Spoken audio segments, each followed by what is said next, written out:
Uh-oh, uh-oh, uh-oh. What up, what up, what up, though? What's popping? What's happening? What's going on? You're back in the lab with your man, marqnash. He is I am he. Another great episode of Breaking the Beats. Yep. You already know what we're going to do. We're going to break down the business, entertainment, art, technology, sports, and anything else you and I feel like talking about. Ladies and gentlemen, please be reminded, this is a hip-hop political sports show with a comedy twist.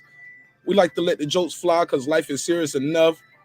Today, we got a very special guest coming to the show. His name is Michael Williams Sr. He's the father and coach of Michael Williams Jr., signed to Roy Jones Jr. Promotions. This should be an interesting topic. He's going to talk to us about their journey, talk to us about being a father or coach as well, what they have learned since they suffered their first loss, talk about the criticism that he received due to that fight. We're going to get his picks on these upcoming fights, talk to him more about his journey, his life, and he has an interesting story. So we're going to get into all that and more. This should be a good one, man. So give me 5 minutes. You already know what we're going to do. Give me 5 minutes of your time. Let's run this intro. Let this room populate. If it's your first time appearing on the show, on the chat, please leave us a comment. Let us know what part of the earth you roaming the turf. Let us know where you're from. Drop your area code. Even if you are a regular here, let people know where you're from. All right? We'll be surprised. Some of you guys might be round the corner from each other. So 5 minutes. Let's let this room populate. We're going to chop it up. And I'm asking you guys, I got a survey in the chat. And I'm asking you guys very simply, and this should be an interesting topic tonight. Very interesting topic. Let me put it on the screen. Do fans complain too much about corruption, race, and economics? We're going to talk about it. So I got a couple choices for this in the chat. So look at the chat. You can choose your choice. Yes, no, we need solutions. Some people might say, I don't see nothing wrong. So we'll talk about all of that. And we got special guest, Michael Williams, senior father and coach of Michael Williams Jr. So let me run this intro. I'll see y'all in 5 minutes. It's your man, marqnash, Breaking Beats. Let's get it, baby. This is my passion. This is what I love to do. But some days, sometimes, I'm just like you, man. I hate this job. Damn, I hate this job. Damn, I hate this job. Damn, I hate my job. Damn, I hate this job. I'm just like you. Damn, I hate this job. Man, I hate this job. Man, I hate my job. From a good dream I awake, sun rays on my face, planning out my day, hoping this ain't the one that I catch a case. I feel so good, I feel so straight. My manager keep calling me saying, hurry up, you late. Hurry up, you lay off. Y'all, man, I hate this job. Man, I hate this job. Been trying to play it cool, but it's hard to play it off. I've been hanging on to this bush, cause my car still ain't paid off. I know I'm on my way up. My boy just got laid off, so y'all, man, I hate this job. Man, I hate this job. These hooks is so ratchet. These hooks is so sneaky. Y'all don't even really pay enough for y'all to only pay bi-weekly. I'm trying to double up my cash. Take this job, shove it up your ass. Yo, man, I hate this job. Sometimes I wanna say, walk in and slap my boss. This shit is getting hard. Damn, I hate this job. Gotta make it out of this struggle, bruh. And I don't really mean to take it out on you. You just a customer, but damn, I hate this job. Damn, I hate my job. Damn, I hate this job. Damn, I hate my job. Damn, I hate this job. Damn, I hate this job. Damn, I hate my job. Damn, I hate this job. We're the reason why your stockholders always stay afloat. Yet I'm asking, are they hiring? Like everywhere I go, schedule will say 9, but I think it's fine if I clock in at 9:04. I work 40 hours a week plus overtime just to be bro. So y'all, man, I hate this job. Hate that I applied. So much has transpired since the day that I was high. Told me I could advance, but you were telling me lies. Gotta give your notice before I quit, but you don't say shit right before I'm fired. Damn, man, I hate this job. Sometimes I wanna say, walk in and slap my boss. This shit is getting hard. Damn, I hate this job. Gotta make it out of this struggle, bruh. And I don't really mean to take it out on you. You just a customer, but damn, I hate this job. Damn, I hate my job. Damn, I hate this job. Damn, I hate my job. Damn, I hate this job. Damn, I hate this job. Damn, I hate my job. Damn, I hate this job. your procedures. You and your protocol. You and your policies. None of that shit don't apply to me. You and your quotas. You and your standards. You and your 2 sick days a year. Y'all niggas bananas. Wonder why the postman's posted with hammers. Going postal with Popo on camera. His wage got him enraged. Stressed out, it's hard to maintain. He flips the middle, grabs his. He said, if you don't get the picture, I quit, you ain't shoot. Mother, man, I hate this job. Sometimes I wanna say, walk in and slap my boss. This shit is getting hard. Damn, I hate this job. Gotta make it out of this struggle, bruh. And I don't really mean to take it out on you. You just a customer, but damn, I hate this job. Damn, I hate my job. Damn, I hate this job. Damn, I hate my job. Damn, I hate this job. Damn, I hate this job. Damn, I hate my job. Damn, I hate this job. Look, man, I hate this job. I put my pants on one leg at a time, just like you. I'm out here trying to take care of my family. Damn, I hate this job. It's not always glamorous, for real. But I do what I gotta do for me and mine, you know? Damn, I hate this job. Damn, I hate my job. Damn, I hate this job. Damn, I hate my job. Damn, I hate this job. Damn, I hate this job. Damn, I hate my job. Damn, I hate this job.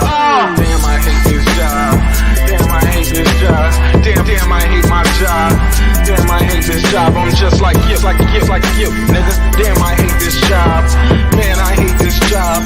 Man, I hate my job.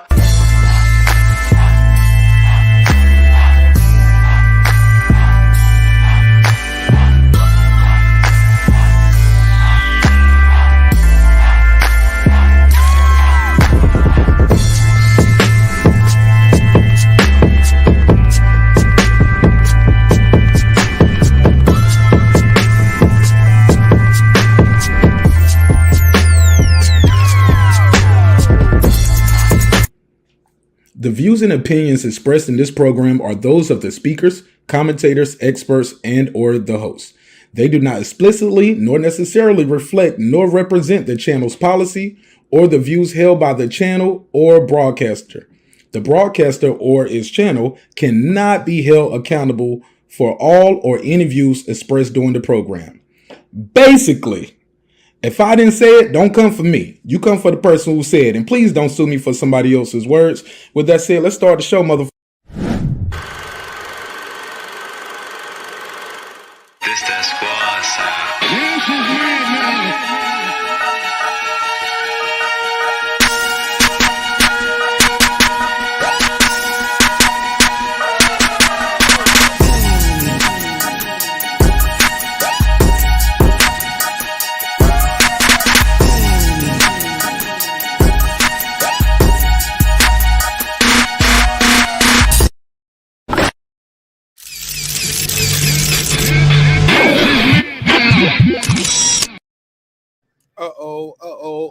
What up, though? What up, though? What's popping? What's happening? What's going on? Let's go. That's right, Lance. What up, my G? Yeah, man. This gonna be a good one. Let me make sure I got the board queued up. We're gonna take some phone calls as well. Yeah, man. We got Mike Williamson. He gonna pull up, talk to the coach for a little bit. About his life, what's been going on with him, Mike Williams Jr. Shout out to everybody who's pulling up. What up, though? What up? How y'all feel? What's the deal? What up? What up?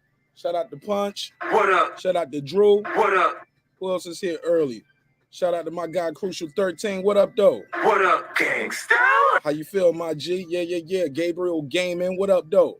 What up? Appreciate your time and energy. Man, let me talk about we got it. Y'all see the title, right? Y'all see the title.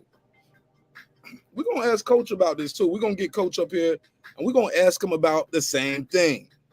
We gotta get the take on it. Are we complaining too much as boxing fans? Y'all can't even see me. Let me keep my cam and my lights going. Do we complain too much? We do all this complaining, but we still about to fight. Someone say, yeah, man, we do too much complaining. Someone say, no. The squeaky, what they say, the squeaky wheel gets the oil, something like that. How that saying go? Get this light right. Because at the end of the day, when it comes down to it, This goes back to what I was talking to Punch about yesterday. Y'all thought I was done with it? Nah, I ain't done. I'm just getting started. Because here's the deal. Here's the real for real. If we just accept whatever they give as far as these fights go, we'll never get the fights we want to see. That's how I feel. Yeah, the remote ain't working. All right, I'll get this light right in a second. But yeah, man, we got to talk about the real for real. Gonna have a good time. Gonna have a good conversation. Okay, I see my guy here. What up, though? What up, though? Yeah. Hey, can you hear me? Yes, sir. You sound like you standing right here. Good. I like to play jokes as close, baby. What up, Mark? What's poppin', my G? What up, though? What up, though? What up? Shout out to Mike Williams Sr. What up, gangsta? You had the mini BET uncut video drop it. Then you had 2 intros. I said, damn, Mark doing it like I did too much, right? It was too long of an intro. No, I mean it was entertaining. That's what it's about, baby. You know, I like to show people my camera work. People don't know I can, I'll be directing those videos too. So I like to show my work. Yeah. Can you turn the camera sideways? Will it fill up the whole screen, or is that possible? Sideways. Will it rotate? And there you go, bam, HD. Yeah. I give you some. That's better. That's great, Coach. How you feel, man? Well, I took a little nap, man. You know what I mean? I get one. I got the Michael Jordan bags under my eyes. You know what I mean? But I got up for you though. You know what I'm saying? I appreciate it, man. Okay, let's jump right into it. We're gonna be here for a good time, not a long time. No doubt. We at your pleasure. When we start, let's start this off. For those who don't know, introduce yourself to the audience and tell them what you do. I'm Michael Williams Sr., man, father of professional boxer Michael Williams Jr. You know what I'm saying? So as far as that, when it comes to the boxing world, anything else, we'll get into that. But that's what the world know me for, what I mean, is through, training my son with Roy Jones Jr. and a host of other coaches that we have. How long you been? How did you get into boxing and training? I actually was just a ball player, you know what I'm saying? And when we moved from Jersey, football, basketball, what you doing? Huh? What basketball, football? Basketball, yeah. You ain't hooping, man. Listen, before I see you out there throwing up 315 pounds. I can't picture you out there trying to shoot no hoops, man. Yeah, I was like 160 back then. Before Kobe, it was me, dog. I was next to Jordan. You know what I mean? Hey, I'm not even playing with you, dog. I gotta see that. I gotta see some highlights footage. Yeah, I was pretty good. But when we moved from Jersey to North Carolina, I used to do my little 1-2 in boxing and stuff, man. And then of course Mike Jr. was like, hey, I want to get into it now. I tried to get him to box in Jersey, but he didn't want to do it at the time. He was playing basketball, he's like 7. But when we moved to NC, I took him to Coach Khalil at Ambition Boxing, and Junior was just showing signs of greatness, at 8 years old, man. So, I stepped my game up, as far as training and learning from Coach Khalil, man, and the rest is history, man. So I've been doing it with my son since he's been 8. Since 8 years old? Yeah. So you had no formal training, though? You were self-taught, or who taught you? I learned from Coach Khalil. You know what I'm saying? When it came to this basic boxing, like training somebody, like going to the gym myself, sparring and stuff. Yeah, I mean, I played around with it, but it wasn't nothing serious. You have an interesting story for those who don't know, man. You've been around the block. You've seen a lot of things. So you start training your son at 8 years old? Like, why not start training him younger than that? I hear some guys, hey man, I've been training him since he was 2 or 3. What was going on with that? If you mind sharing your story. Now, when we lived in Jersey, I was going to this gym called Gladiators Boxing Gym. I believe it's in East Orange, New Jersey. And Mike Jr., he was young, man. He 6, 7 years old. He didn't want to do it. He was playing just basketball. So, like I said, once we got to North Carolina, it clicked for him. What made you guys move to North Carolina out of all the places? Man, it's crazy. My wife got a lot of family down here, so we just Man, it's funny as hell, man. We got a lot of family down here in NC, so we just wanted to get out of Newark. You know, Newark, New Jersey was kind of crazy. So out of all the crazy things that happened to us or that we seen in Newark, New Jersey, with the stolen cars and jokers wilding out, you know what I mean? Somebody stole my son's mongoose bike. What? And that was the straw that broke the camel's back. Me and my wife was like, "Yo, we out." You know what I'm saying? Plus, at the Over a time, bike. at the time, I was doing music too. I had a group I was promoting, and I was managing groups and doing shows with Jadakiss and Jim Jones and them. So I had made some good money too off a show that I did with Jadakiss, man. So we decided to just pick up and go ahead and move. So the journey what you guys started at with very young age, 8 years old. So from there, you guys get the boxing, you guys are out here. A couple years ago, I'm jumping around a lot too. Yeah, you guys had a little quote unquote YouTube internet beef with trying to get the Devin Haney fight. How did that go? How did that start, and what happened there? Because some people get a bad rap from some people because that's all they know you from, right? Respectfully. Well, Mike Jr. and Devin got history. I'm saying we went down to Floyd's gym and to go get that work. Just me and Mike Jr. went down there and stayed at my man Pat Man's house. And so when we got to Vegas, man, they looked at us like we was crazy. It was like, y'all North Carolina jokers come down here and y'all want this dude to spar Dev. So I'm like, yeah, how else am I going to get better if we don't get out here and go do it? You know what I mean? Plus, you got to get out here and put your name out there. You know what I'm saying? Yes, so so the first day we headed to the gym, Bill was he was in his truck. So we walked by. You said Bill was doing what? Bill was in his truck. He was sitting in his truck. So we walked by and Bill was like, yo. So I turned around. So I'm like, oh shit. I'm like, yo, what up, Bill? And I went to introduce myself. And he was like, nah, I already know who y'all are. So he was like, you coming to get that work? So I'm like, yeah, we want to spar Dev. So he was like, say no more, and he set it up, man. And Cass tried to talk us out of it, bro. You know what I mean? But the rest is history, man. Him and Mike Jr. locked ass. How did you guys connect with Roy Jones? For those who don't know that story, because he's a very popular, very Hall of Famer, right? All-time great to some people, myself included. Yeah. How does that connection make? Because I'm sure a million kids and boxers out there would love to have Roy Jones right there saying, "This is my guy." Like, how did you guys get the lottery ticket? Some would call it, I guess. It came from me just putting out videos, man, and then one of the this girl I know, lady, this chick, my sister. Her name is Sunshine. She was a Mike Jr. fan, and she saw one of Mike Jr. sparring, and she was like, "Yo, he's athletic. I like how he moves." She was like, "Yo, I'm close with Roy. I think Roy would, love to train your son after he see this video. You know what I mean? It'd be a perfect fit." So she gave Roy the video. He checked it out, and Roy was just like, "Yo, in this sparring." Then if I wish you was gonna ask me this question, I would have gave you the clip. But in the sparring, Roy was saying some of the footwork and moves that Mike Jr. was doing that, you can't teach that. So he said, yo, I want to work with your son. But like first, man, we always got to pass like a big major test. He was say like, that part again? First, I want to see him fight. Okay.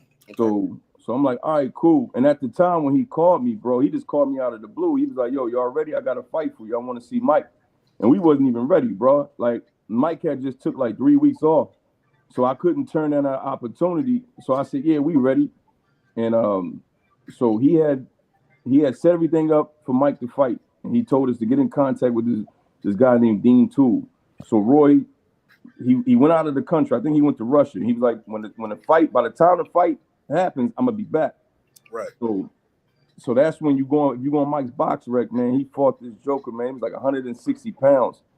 And it was a rough fight for us the first round, man. This joker was big as hell.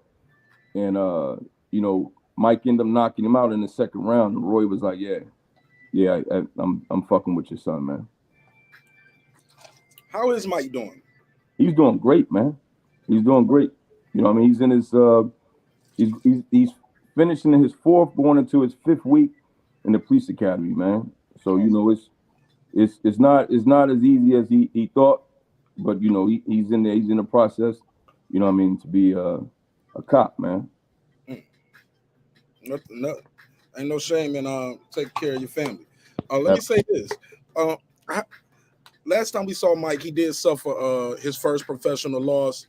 You took a lot of criticism during that fight from some people, sir. They cooked me. Who? Social media killed me. Hey, look, man, that's part of the game. You out here, you win it now, though, right? So it is what it is. Hey, look, but at the end of the day, that's your son. But on the flip side, a couple weeks earlier, people was killing Kenny Porter, saying, "Oh, you stopping the fight too early. You ain't give your son a chance." Then another guy gives his son a chance, and they say, "Oh, what are you doing? You trying to live through your son, and you're gonna get him killed out there. You making bad decisions. You need to fight." As soon as you get your first loss, it's always fire your dad or fire the coach. Yeah, I thought it's never like, "Oh man, we didn't rehydrate right. We had a bad game plan." That's a fact. We do learn from losses. Some of the best have bounced back from a loss. How do you deal with that kind of criticism when it comes with you and your son? Because you can't separate the two, can you? That's always gonna be your son. Yeah, that's even in the fight. That's 150. You know what I'm saying? So we've been going through the criticism, bro, since we started, since he was little. You know what I'm saying?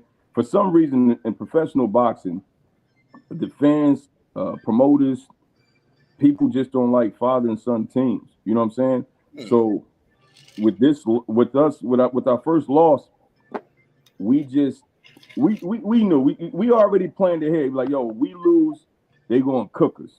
You know what I'm saying? If we win, they're gonna be quiet and they look for us to lose, right? So once it happened, of course, bro, we cried, we was hurt. You know what I'm saying? We should have did this, we should have did that. We went over all our mistakes. But one of the things we wasn't going to do is when we got home, we wasn't going to delete our social medias. Mike Jr. wasn't going to run. I wasn't going to run. And to answer your question, man, you just embrace it because it's a part of the game, dog. You know what I'm saying? It's a part of the game. The fans ain't never going to be happy. You know what I mean? I seen the same people who used to say, Mike Jr. needs to step up and take a step-up fight, right? Mike Jr. needs to step up, take a step-up fight. We take a big-ass step-up fight. Oh, y'all shouldn't have did that fight. You know what I'm saying? So the fans ain't never happy, bro. They ain't never happy. You can't fire me. And I'm never living do this boxing shit out through my son. I was a ball player, and me being older, I love guns. That's what I like to do.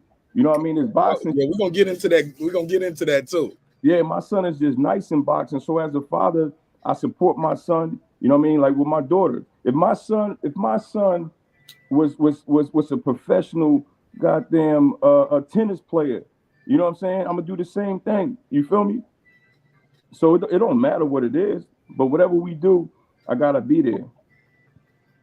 So how do you guys get, other than not deleting your social media? How do you some would say, I guess, tune out the noise? Like, how do you just go to the range, start busting off rounds? Like, how you deal with the criticism? We embrace it, Mark. We embrace it. I want that because me and my son is both competitors. So now I read, a Mark, my bro. I stayed up all night. Me and Junior, we read all the comments. We seen everybody who switched on our team, people who we thought was supporting us and cheering for us. Oh, they hopped on social media quick. Media who we thought was cool with us. They had stories out. Right when Junior took their last knockdown, they had a story up. You know what I mean? We ate all that, embraced all that, smelt all of it, and just we hungry because what they doing is creating a monster, dog. We gonna go harder. That's it. We embrace all that shit. So for those who don't know, Mike Williams is not retired from boxing, correct? No. Nah, Mike is taking a break from boxing because he's starting his other career. After he graduates the police academy, get on his regular schedule where he's out on his own, we will be resuming in the sport of boxing next year, getting that 20th victory. We'll be 20-1, and we'll be back on track. No problem, no problem. So let me ask you this: when we talk about boxing in the landscape, you mentioned the fans. You see the title, see the thumbnail. How do you feel we as fans, or we got too many fanagers? Like Mike Williams should do this. Word. I said so, and I got a lot of subscribers. Word. You get what I'm saying? Like, do you feel like it's too much of that? Are we complaining too much? Go ahead. I don't want to belabor the point. But I think the fans are fickle. They don't know what they want, and most of the fans don't even. We get that a lot. Yo, your son should do this. He should be fighting this kind of this and that. But here's the thing: these jokers, you take a fighter from 8 years old, right? And you get them to 19-0, right? Because that shit ain't easy. Fuck the competition, fuck the bums or whatever you want to call them. Respect all boxers, but fuck the tomato cans and bums, whatever you want to call them, nigga. That shit costs. That shit costs money. So if you don't have the money, you know what I'm saying, you ain't going nowhere. You feel me? So they don't know what they talking about. And I think the fans got to realize, look how they treated my son, right? We get a lot of support, but as soon as he lost, they trashed us. Now you got to listen. Mike Jr. is 19-0. John Bowser is 15-0. We went looking for that smoke. John Bowser didn't ask to fight us. He didn't want to fight us. We went looking for it. So salute to two fighters that are this young in the game. John is 23. Mike is 22. Risking they owe. We trying to get the fans. Fans are saying, "Oh, nobody want to fight each other." But as soon as a fighter fights somebody, y'all trash the shit out of the loser. Nobody has ever said, "Yo, shout out to Mike Jr. for getting in there with a tough dude like that," or shout out to Mike Jr. for getting up 5 times. My son could have stayed down, Mark. He could have quit. Hey, the first 2 times he went down, nigga, we could have quit. We could have took the bag and left. Facts. You feel me? And be like, you know what? We'll just try again the next time. Let me get this money. Some people would have laid it down. Seriously, man. So I think the fans, man, y'all got to start saluting these fighters that are making the fights for you, man. And then maybe motherfuckers will say they won't be scared to fucking fight each other, because we are really dealing with the politics of boxing with promoters. So then when you trashing the fighters, so them motherfuckers like, man, I just need to keep winning. You know what I'm saying? What do you say to the people who say, fans, we don't complain too much because without us, it would be no pay-per-view? I see that in the chat from Jada. Say that again? I can't say. Can you hear me now? Yeah, no. Go ahead.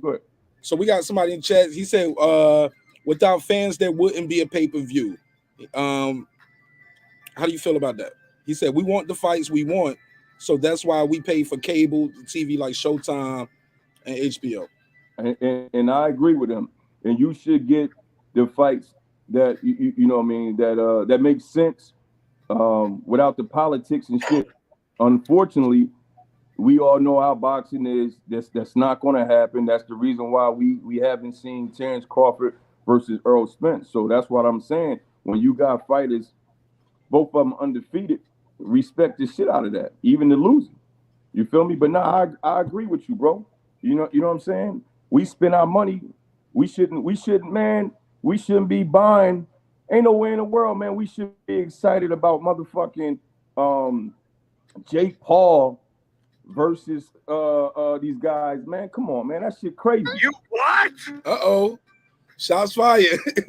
Shots fired. Hey, that's what we getting. Hey, listen. We not getting what we want as fans and trainers and people that's in boxing. We getting what they giving us, dog. They giving us some bullshit to hold us over. You feel me? That's what I said last night. And Punch Drunk Boxer came up here and said, yo, y'all still gonna do the commentary? This just me and you, Mike. So, we're going to talk how we talk. You know what I'm saying? I'm going to keep it a stat with you. Respectfully, okay? The wife and your daughter ain't around, are they?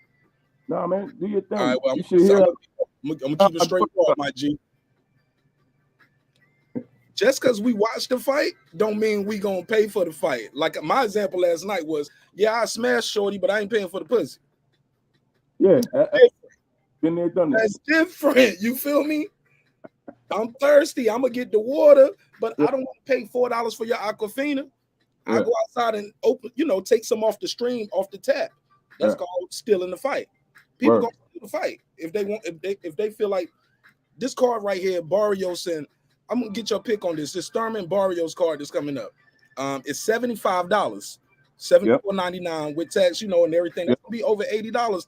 You feel me, senior? That's over $80. Canelo was undisputed, and it was only $5 more. Charlo and Castano was undisputed on regular Showtime. Why are we being told, $80? This is worth $80. Both of them lost their last fight. Both of those guys are going in here without their title. One of them got knocked out by a 135-pound. Why is this $80, senior? Please talk to me, a fan, and I guess they would say I'm a journalist now about the economics. Why the hell are we doing this? I agree with you. It should be free. You know what I'm saying? In some sense, they are taking advantage of it because, especially the diehards, you know what I'm saying? We're gonna find a way to watch it, or we're gonna go ahead and spend the money. The casuals are going to definitely spend their money on that shit because they don't know no better. You know what I'm saying? And I'm talking shit with you right now about it. Guess what? We gonna buy that shit. You know what I'm saying? It's not fair, but again, it goes back to what I just said, bro. We taking what they're giving us. At the end of the day, there's nothing we can do. There's not we can say, oh, all right, we ain't gonna buy it. But when the fuck we gonna stop buying it? When we gonna stop buying it, bro? You know what I mean? So it is what it is. I guarantee you now, out of left field, the hold is over. They're gonna come with one of them exhibitions and shit, bro. And everybody gonna be happy and talking about it. It's gonna smother the media, man. So I mean, what are we talking about, bro? You know what I mean? It's a business.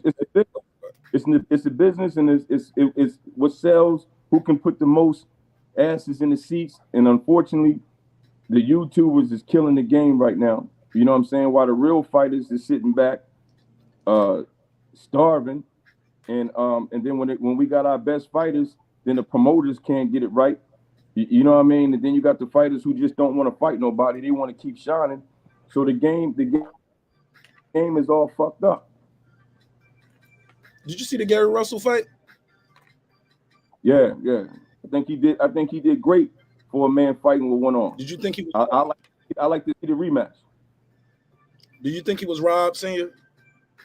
I think it was good, man. He did great for a man with one arm, man. That's what I'm saying. He made it competitive. He exposed that he's a better boxer than that guy. But I didn't think he got robbed. Yeah. No, I didn't think he got robbed. You know what I'm saying? I mean, he did great. I like to see the rematch. What do you say? What do you say to the people say racism in boxing is a myth because the biggest stars are minorities? What do you say to that? Nah, it's definitely racism in boxing, man. Come on, bro. You know what I'm saying? All right. Let's take like Golden Boy. You know what I'm saying? When it comes to Golden Boy, who do they cater? Hispanic fighters. Okay. I was you know Latin fighters. You know what I mean? Top. The only thing I had a problem with, I ain't gonna say I had a problem. When it came to Top Rank, I thought it was kind of tough with that because Top Rank do got a lot of black fighters, bro. You know what I'm saying? Shit, we had our chance. We would have beat Bowser. We was on there, so they gonna give you a shot. But I don't know how deep it is like Terrence does. You see what I'm saying? So some things we just don't know about. But to say that it isn't any racism in boxing, like, come on, man. You know what I'm saying? Have you or Mike Williams personally? Real quick. Have you guys experienced? I'm sorry. Have you? Go ahead. Are you talking to me? I'm sorry. I'm overlapping you. I'm sorry. Go ahead. It was a little delay. No, I'm sorry. Go ahead, bro. Go ahead. Yeah, you got a little delay now. Did you have you and Mike Williams or your team experienced any racism firsthand in boxing in your career so far? Nah, man, not at all. Because we still on that come up. You see what I'm saying? We was controlling all our shit. You know what I mean? We gotta remember Marq, we independent. You know what I'm saying? So we do things our way. And you know, when we dealt with Top Rank, they treated us good. I mean, you feel me? But I will say, yeah, I'm gonna leave it at that. You know what I'm saying? Now we haven't. I gotta be honest. So far, so good, right? Yeah. So far, so good. Other than when we fought in Alabama, and the fans didn't really.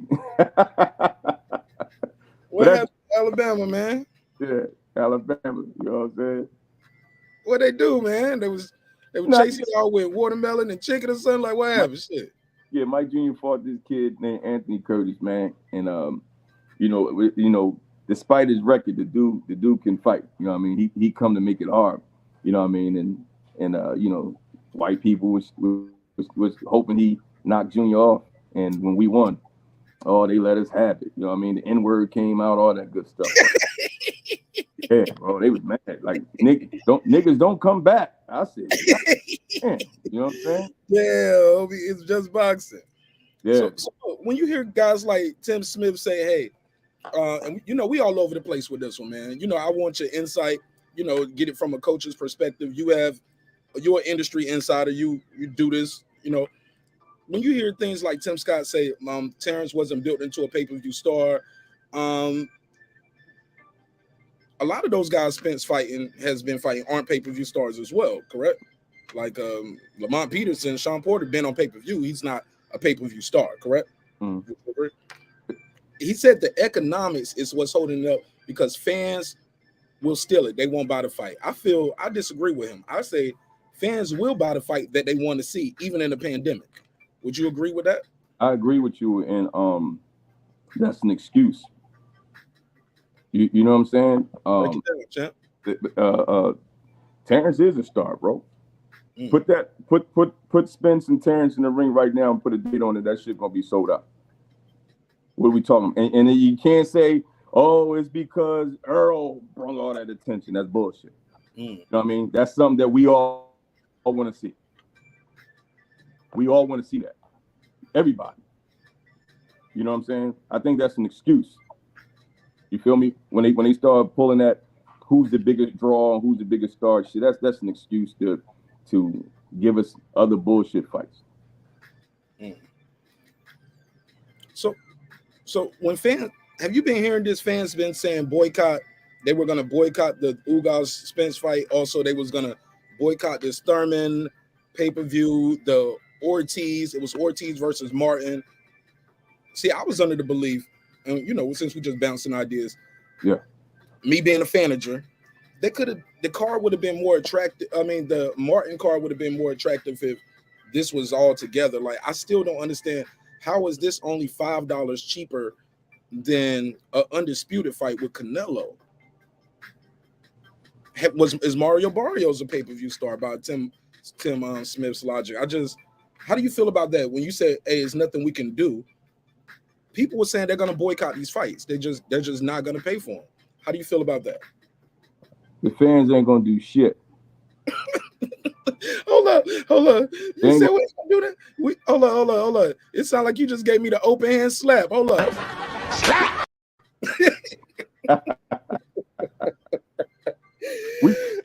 Hey, look, I said I was gonna boycott. You sound like Nino after they burnt down the Carter. He was like, sit your $5 ass down before I make change.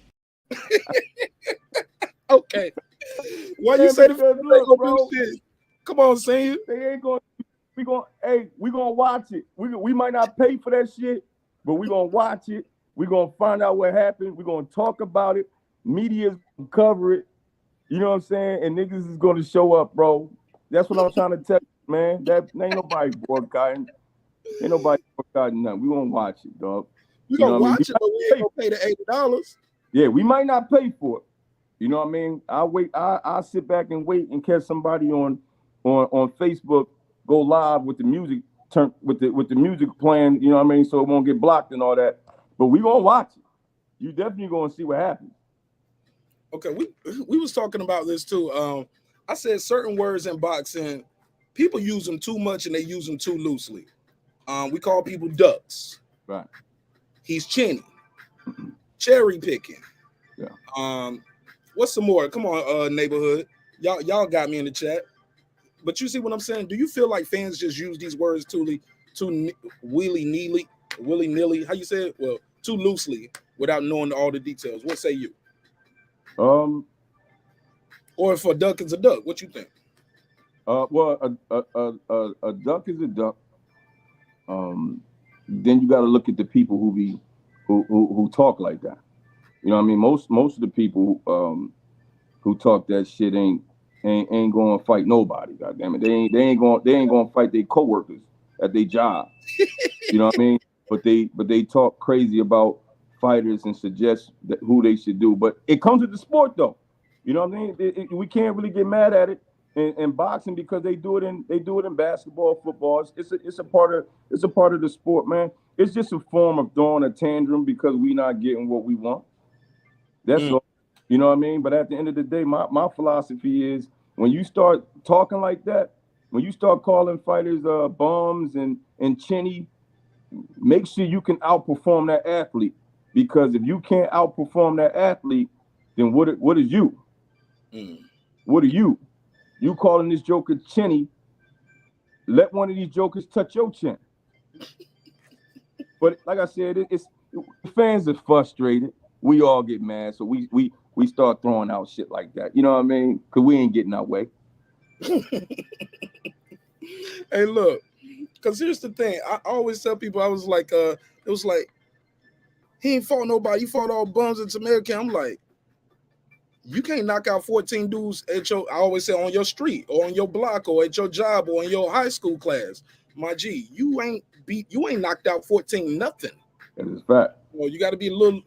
I don't call no fighters bums. I think that's wrong, especially me not being a pro fighter myself. I think it's disrespectful because a bum will beat your ass.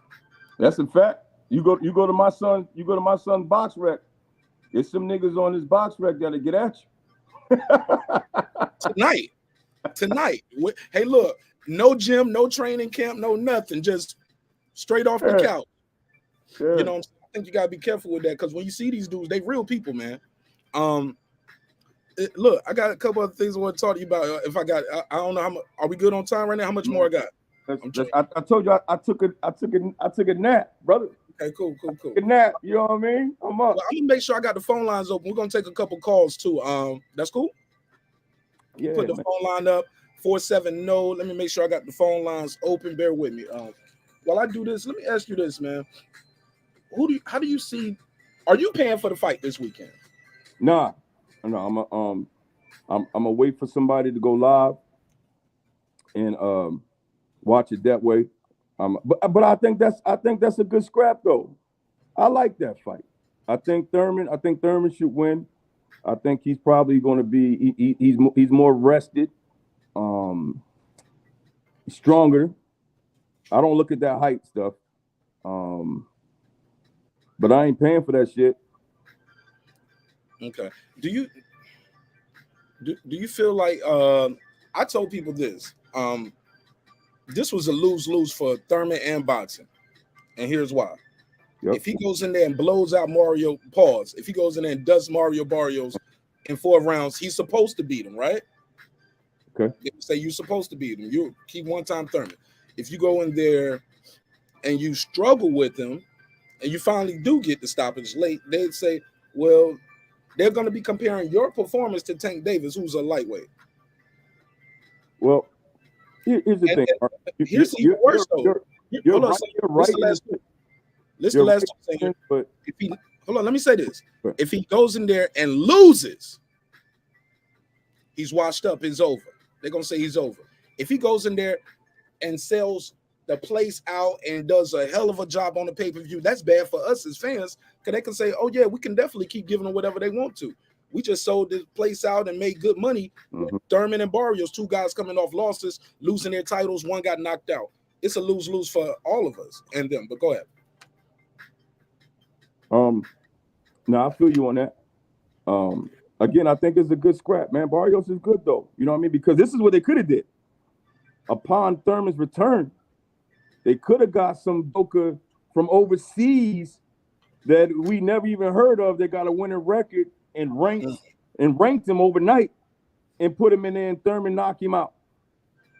You know what I mean? At least they putting somebody in there that's gonna be a good little scrap though, bro. Because they could have did that. You gotta remember boxing, man, they do anything they want, bro. They'll try to put a sheet over you, dog. So they said it's 10-ounce gloves on this fight too. Oh, so let me get your answer on that. So do you feel like this is a lose-lose or this is a win-win? Like, where's the good in this fight other than these guys are earning a living and taking care of their family? Other than that, where's the good for Thurman and where's the good for boxing fans? It's just a fight, bro. I mean, for Thurman been out a while. I think that's a good little scrap, you know, to come back. You know what I mean? You gotta remember in boxing, I don't know who. I think Thurman reached out to him because I don't think he reached out to Thurman. And in boxing, you're not going to ever pick a guy that you don't think you can beat. You know what I'm saying? I don't know if Barrios, whatever you say his name, how you say his name, is doing this for money, but Thurman. That's a kid who going to put up a good little fight, but he should win, and Barrios is going to get paid. You know what I mean? Again, though, bro, because Thurman has been out so long, they could have put some joker from overseas with a winning record and said, "This is what y'all gonna get. This is his comeback fight after being out so long, and then they'll promise us he'll have a bigger fight later." And guess what we would have did? We would have accepted it. You know what I mean? But they give us this. They give us open this hand slap again. Yo, I try to be truthful, bro. You know what I mean? They could have gave us some crazy name, dog. You know what I'm saying? But they gave us my man Barrios. So I heard they're using 10-ounce gloves for this fight. Barrios says it was Thurman's side. Thurman's side is saying it's Barrios' side. Who's telling the truth here? Because who would be the final decision? Is that the commission saying, "Hey, we're not going to let you go in there and kill this guy coming up"? You know, or because Punch said it's Thurman because Thurman want to protect his hand. Yeah, but Thurman is saying it's Barrios because Barrios don't want to get hit with those smaller gloves. Yeah, I don't know. That's a good one. But at the end of the day, are they using the 10s? Yes, sir. It don't even matter who wanted them and who didn't. They using them. You know what I mean? Now let's watch the fight. But bro, you know them tens, they still crack. So no matter, bro. 2 ounces, right? Yeah, they gonna still crack. What do you think? So is it anything fans or fighters and coaches that it sounds like you said it's hopeless? What can we do to clean up the sport? So because we got some guys who pop, they get shorter sentences. Some guys say, "Hey, no, he's on probation." I think they said Valdez is on probation, right? He said he did a whole video saying, "I've never been a dirty fighter," but yet he got probation. I was like, I never went to court, and I've been to court several times. I never got acquitted and probation. You get what I'm saying? Either I did nothing and I walk out of here scot-free, or I get probation because it's something that happened there. What do you say about that? And what can we do to clean up? You asking me clean up the sport as far as the peds and shit? Yeah, about the PEDs and things like that. You ain't cleaning it up. These jokers are going to continue. Hold on, another one. Damn. Nah, man, I'm being honest. He said, man, we ain't got no power. Just buy the fight or don't buy the fight. Hey, Mark, they're going to continue to find ways to cheat, bro. For real, man. These motherfuckers taking these peds. They getting extra IVs. They getting the asthma pills and stuff, man. Opening up their lungs, bro. That's just what they do. Whoever get caught, they get caught. You know what I'm saying? My son home training hard and taking fucking gummy vitamins. We probably need to start doing some shit, bro. You know what I'm saying? It's not. I'm keeping it truthful, dog. They're gonna always sneak and find ways, Mark. You ain't cleaning it up. Boxing been around forever. You ain't clean it up. If you get caught, you get caught. Couldn't the penalty be stronger though? That's what I'm talking about. Hit the pot like if I sit you out for 6 months and you fight every 6 months anyway, I didn't really punish you. That's that. But when I sit you out for a year or 2 years or 18 months, your body's changing. Other people's body is changing. You're rusty, and it's hurting your pockets. You can't feed your because this is what you do for a living. Start. I agree. You gotta start selling them Ferraris and shit. Word up. Start. You froze. Am I frozen too? Sydney. Yeah. You back? You back? I'm back. Yeah, you good. Start sitting these jokers down for 3 years. Straight up. First charge, 3 years. Second charge, 6. Make like you said, make it real. Oh, they ain't gonna. They're gonna be scared to mess with it, Mark. They're gonna be scared to mess with it. 3rd time for life. 3 times you out for life. Come on, you feel me? You gonna see a lot of motherfuckers getting little.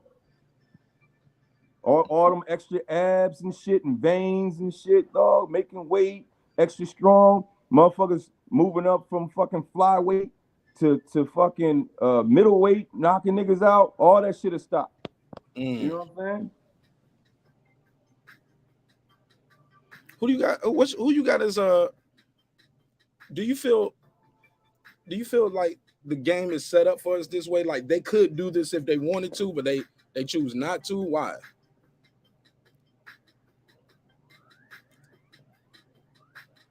You froze, or did I freeze? Know what's going on?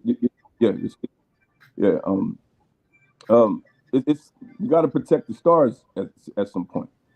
You know what I'm saying? Money. It's about that money, dog. Money. Canelo got that money. He's a star. He's he's the face of boxing right now. You feel me? You know what I mean? If you got the money, man, it's money, bro. Boxing is just ran off money, man. I can show you, man. I wish I had the money. I can show you some shit with Mike Jr. that'll blow your mind, dog. If I got the money, you wake up in the morning, Mike Jr. have a WBC belt, ranked number 5. Like this nigga just lost to John Bowser. How that happened? Money, dog. Money. It's about that money, man. So who got the money for Yildirim though? Because Yildirim, he lost to Anthony Dirrell. His next fight was Canelo after a loss and a layoff. How does where's the money from Yildirim to do this? He ain't got the money. Business. I don't know his business, bro. You Fair feel enough. me? We can speculate all day, but we know his money involved, don't we? Somebody got paid. Yeah, he got paid. Yeah. So, you know, but he's chosen. And I'm just saying, it would make more sense for Anthony Dirrell to get the shot because he's the one who beat Yildirim. Why he didn't fight Canelo? Bro, that boxing ain't gonna make sense. Why the hell did Conor McGregor, an MMA fighter, turn pro in professional boxing and he fight one of the greatest fighters in the world for his pro debut? Money. You know what I'm saying? Come on, bro. They do whatever they want in boxing. You got the money, boxing do whatever they want, man. It's money, dog. It's money. So we just stuck between the ropes and a hard jab, I guess what you would say. Like, there's nothing we can really do. If you like it, you like it. If you don't, you don't. That's a fact. Because last night Punch said, Marq, we the only fans that devalue our sport. Boxing, baseball, basketball, these other people don't devalue their sport. I told him, I said, because we're the only place where the best ain't fighting the best. And they can just tell us that in your face, like, whatever. Like, so what? You did good all year. You did good all year. These the two with the best record. That's who going to the Super Bowl. Yeah. It's like a series. Like, these guys don't have, it's no Super Six no more. They ain't doing no tournaments. Like, where it's no ducking, like Olympic style almost. Yeah. You remember the Super Six that Andre Ward was in? Yeah, that was beautiful for boxing, I thought. Yeah. But people, that shit went on pay-per-view. That was like on Showtime or something, right? Yeah. Yeah. You saw it. If you didn't, you didn't. It was just, I don't know, man. It's kind of disappointing to hear you talk. Like, I had a whole balloon of hope that was rising up, and you came through Yeah, because I try to keep it truthful, man. You know what I'm saying? Because I'm going off of the track record, Mark. You got a call. Yeah. Let's get this call. This is my guy D Ray 402. What it do? All the way from Nebraska. What up? What up? What up, though? Talk to me, D Ray. You live on air. We got Mike Williams Sr. here, father and coach of Mike Williams Jr. Talk to me. Hey, I want to say great content, man. Great interview. Everybody subscribe, like, and share on all platforms. And I also seen with World Combat and Cano and so forth and so on. You sound muffled, D Ray. Speak up, D Ray. You sound a little low and muffled. Okay, my bad. Can you hear me better? Perfect. There you go. Go ahead. Okay, no, I was just saying that I've seen Mr. Williams, and every time he's been insightful and real, and I appreciate it. I love the relationship that he has with his son. And I just want to know, for the other fathers that are trying to do the same thing with their sons in boxing, starting from the bottom and working their way up, if he has any advice and mistakes that he that he can help them avoid, and so forth and so on. But I appreciate it. Thank you very much. Good call. Good call. Go ahead, Steve. Hey, shout out to you, man. Thank you for your support, bro. My advice to the fathers, man, coming up, man, who got sons that box, daughters that box. Stay close to your kids. Yes, there will be times where people, media, fans will try to split them up. The more they win and the higher they go. I would definitely say stick to your plan. Stick to your plan. If you set the goal to be 10-0, 5-0, 10-0, 20-0, stick to that. You know what I mean? If you, especially I really speak for the independent boxers. You gotta remember, we not signed. So we get our money from sponsors and from the mud, you know what I'm saying? The mud. And so you gotta pay for them fights. You know what I'm saying? Just stick to your plan and step up when you want to. You know what I mean? Like with Mike and John Bowser, we went looking for that smoke. I called Top Rank for that fight. You know what I'm saying? And we learned from that. We made some mistakes, D. In that we didn't hydrate properly. You know what I mean? But I learned. But I say stick to your plan. And the most important thing is, man, never fold under pressure, because the fans are going to come at you, man. They're going to pick your box record apart. Your fighter ain't fighting nobody. He's this, and that. And when you do fight somebody and you lose, they're not going to give you no credit. They're going to torch you there, and then you was better off sticking to your own plan and keep moving. You know what I mean? So definitely move at the string of your own drum, man. The beat of your own drum. All right, that was D-Ray. Good call. If you guys want to call in and ask a question of Michael Williams Sr., the number is on the screen, 470-705-9507, 470-705-9507. In the words of the late, great Miss Cleo, call me now, and we can chop it up, talk about some boxing. My thing is this. Let me ask you this. This is a little thing I like to do when I talk to you guys, best of the best, right? Who has one of the best jabs that you guys either faced in the ring, or not even just the guys you faced, but in boxing that you've ever seen? All-time greats. Who had one of the best jabs? Yeah. None of them guys that we faced had good jabs. Of all time, man, jabs? Yeah. Oh, man. Like, if you wanted Mike Williams to, like, man, Mike, this was one of the best jabs. Like, we trying to emulate the greats right here. Bro, you know who had a great jab coming up for me? And he don't have a highlight name or nothing. Bruce Seldon. Bruce Seldon, dog. He the one that fought Tyson tonight. Remember Bruce? Fuck that. He from Atlantic City. I'm from Atlantic City, New Jersey. Bruce. Oh, so you buy it. It's a little hometown cooking right there. Bro, Bruce jab was crazy, dog. You know what I mean? I can go pick some famous boxing, man. We get that all the time. Bruce Sheldon's jab, go look him up. His jab was crazy to be a big man, dog. Okay, fair enough. Best head movement. Like, Best, wow, oh man, best. we want to emulate that. We wish we had this. Because some guys just born with it naturally. Some things you can't teach, like you was talking about earlier. I think Whitaker. I like Whitaker. I like Parnell. Yeah.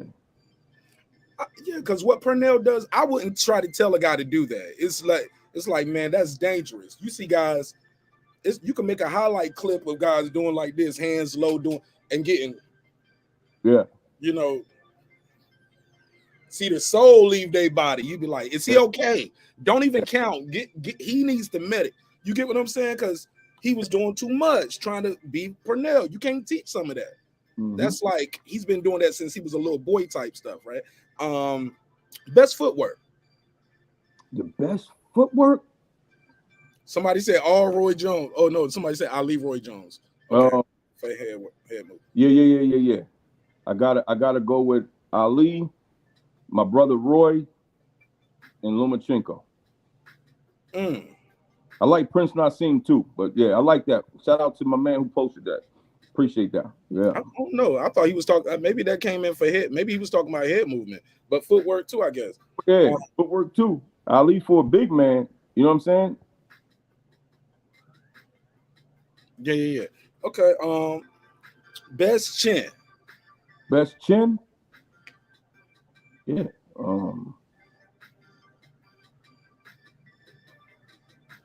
Best chin.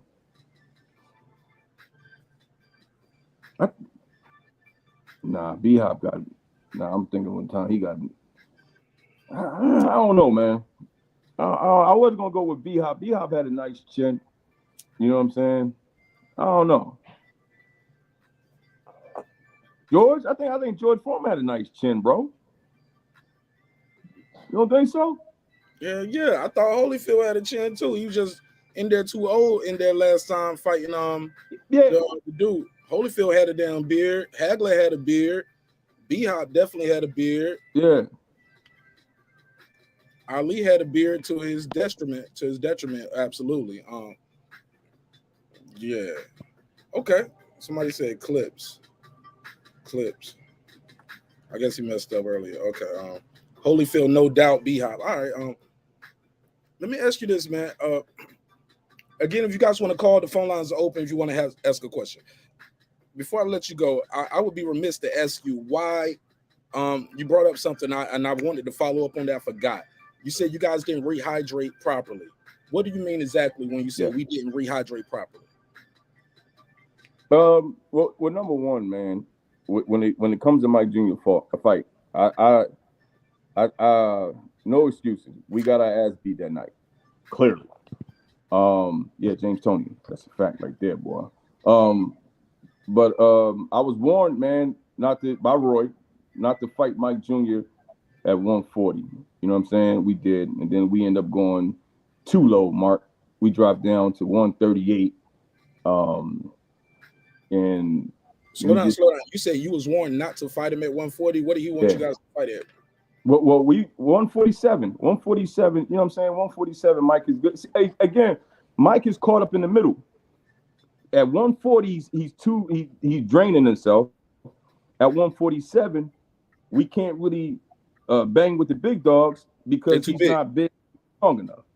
You know what I mean? Like somebody said some shit to me like, yo, this is before Mike lost. How about your son fight Boots? Absolutely not. No, I seen Boots, bro. Boots about my Boots look like he's my size. Like they walk. Look at this picture of me beside Boots, bro. Boots ain't no little dude. Look at me beside Boots. Yeah. So you look at Mike Jr., right? Mike I'm a walk. Yeah, go ahead. Yeah, bro. So Mike Jr. walk around 155, close. You know what I mean? He drinks some milk, the nigga 156. So we drop him all the way down to 138. You know what I mean? So he caught in the middle. So we still trying to find ourselves. But to answer your question, man, we just didn't rehydrate back up, bro. The night of the fight, man, Mike Jr. weighed at his weight was like 145. Bowser was clearly at 160 something. You know what I mean? So I don't really want to go too deep, but we didn't do any extra shit. We didn't do no IVs and stuff like that. That's our team. I wish we would have, but we didn't. You know what I mean? Mike was in there weak. He tried his best for 4 rounds, you know what I mean, before he got TKO'd. It is what it is. But I guarantee you, the next time he's back on TV, oh, he's going to be more than hydrated. More than hydrated. He's going to look like you, Marq. He's going to be your size of this. Bridgeweight side of the game right now. Huh? I don't know if you can tell by my cheeks. I'm on the bridgeweight. I look like a bridgeweight right now, or a cruiserweight. Yeah, man. Yeah, don't get him in there like me. You don't want to blow it that big. Hey, look. When do you think? What do you see you guys? This, you know, you say he's going to take pretty much the rest of this year off, right, and finish his training and everything. Yeah. How do you guys see? Yeah. Where do you guys want to go with this boxing thing? How far, and even yourself, far as not just training your son, do you see yourself working with other fighters in the future, working with other youth, bringing them up? Where do you see yourself going with this? Yeah, well, I mean, of course, the main goal is to be a world champion. You know what I mean? As far as the youth is concerned, Mike Jr. is a great role model, man. Any up-and-coming boxers here in North Carolina, man, or our city in Fayetteville, you know what I'm saying? Of course, he's that guy who would help, you know what I mean, the younger generation. You know what I mean? He's just like Mike Jr. is a good young man. But our ultimate goal is to be a world champion. The police thing is, I think a lot of fighters fall short not thinking about life after boxing. So we just want to secure the bag when it comes to a career after boxing and in between. You know what I mean? So when these fighters are not in the ring, they spending money. So when Mike Jr. is not in the ring, he making money. You know what I'm saying? So when we come back to the sport of boxing, we using boxing. Boxing is not using us. You feel me? So we don't want to always have to depend on sponsors sending us money every month and stuff like that. We want to have our own money. You know what I'm saying? And then plus with law enforcement, man, is in his blood too. You know what I mean? So he grew up in that. This isn't something that we just decided right before he fought Bowser. You know what I mean? If anybody know our team, Mike Jr., he's been in Fayetteville Police Explorers programs. That's like a Boy Scout for police. You know what I mean? So when he was younger. So yeah, I think. Hey, real quick, you fighters out there, it's a lot of broke fighters too. Yes, sir. Just start looking at that. It's a lot of broke fighters. And look, and it's no. I always tell people it's no shame in providing for your family. It's no shame in that. I don't care. And what you do for a living does not determine if you deserve respect or not. Just because I'm a garbage man don't mean when you see me out with my wife, you just throw your trash in front of my feet. Like, pick it up, nigga. That's what you do all day, ain't it? You're going to get your face broke right here. Yeah. With a garbage can probably, too. You get what I'm saying, bro? You know what I'm saying? But, I mean, Joe Smith Jr., remember, I think he had a job. He doing the construction stuff until he won his title. I think he won the title, went back to work. Remember that? Remember that he won the title, went back to work. You're like, man, this is a union job. Yeah, he's a smart man. And speaking of man, you know, that's Roy Jones fought a guy. I remember Roy Jones fought a police officer before. I remember that when I was a kid. He had the black trunks on, and yeah. I mean, there's no shame. A lot of these guys have jobs. I mean, because it's a tough business. I call it the beautiful ugly. Beautiful sport, ugly business. Yeah. You know, Mike Jr., man, we try to keep him ahead of the game. You feel me? So indeed. Now you got. I'm sure he's gonna pass the marksman class with flying colors. Yeah, you guys have a YouTube channel. I mean, a Facebook channel called Guns and Boxing. Yeah, it's blowing up, getting a lot of views on it. You got some comedy skits that you've done up there too. I started to show one of them, one of the ones you got on Instagram, but I don't know if you wanted me to show it. But it's hilarious. It's funny to me. But it shows your character. I didn't even know you had that in you. Yeah, shout out to with the wig and everything. I was like, this dude is funny. Yeah, shout out to Guns and Boxing, man. With Guns and Boxing, what I wanted to do was because my regular Facebook page, a lot of people would ask me, hey, post my videos on your page, because of Mike Jr. and my page gets a lot of attention. So what I wanted to do with Guns and Boxing, because I'm into guns and boxing, I wanted to create a page where boxers, any boxer, can go post their videos and promote themselves. And then with the guns, man, I think a lot of people should practice their Second Amendment, man. They right to bear arms.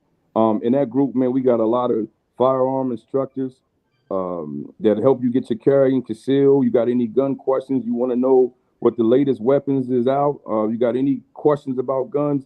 You can go to that group. You know what I'm saying? You know, that's what we do, man. We really train. Like, I just don't own a bunch of guns, bro. Like, we really get down with guns. You know what I mean? Tactical training. We do home invasion drills. You know, and one of the biggest things, man, is just situational awareness.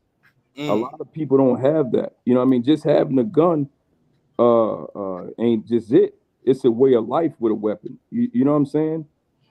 Practicing gun safety. You know what I'm saying? So, yeah, man, he's going to be good on that. That boy been shooting since he was 8. Now, when did you start getting into the firearms, right? Man, this is good shit right here. My first. As a matter of fact, some of this is gonna be in my book too, Mark. I like this. Good. Talk to us about the book.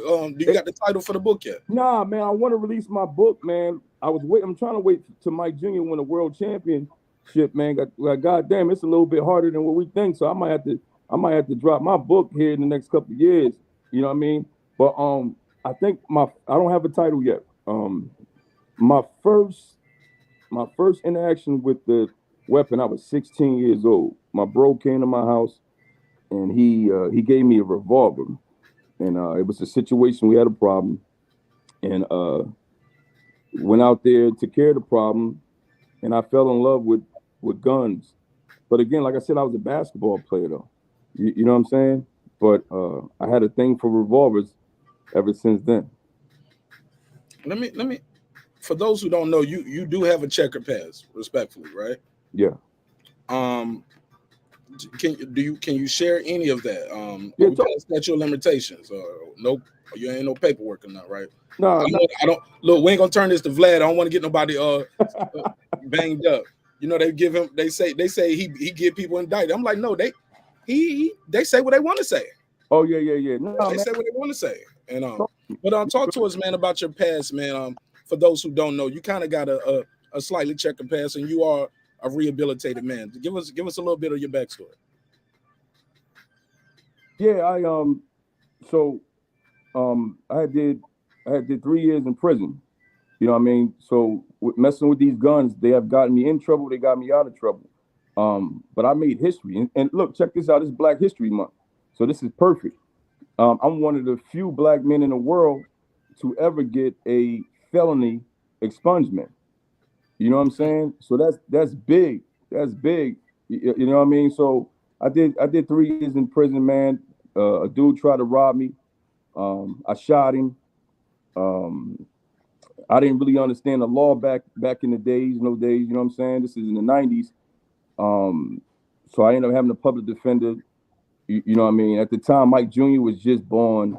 I ain't gonna lie, man. When they told me I was facing like 15 years in prison, I went ahead and just took a plea bargain for 41 months.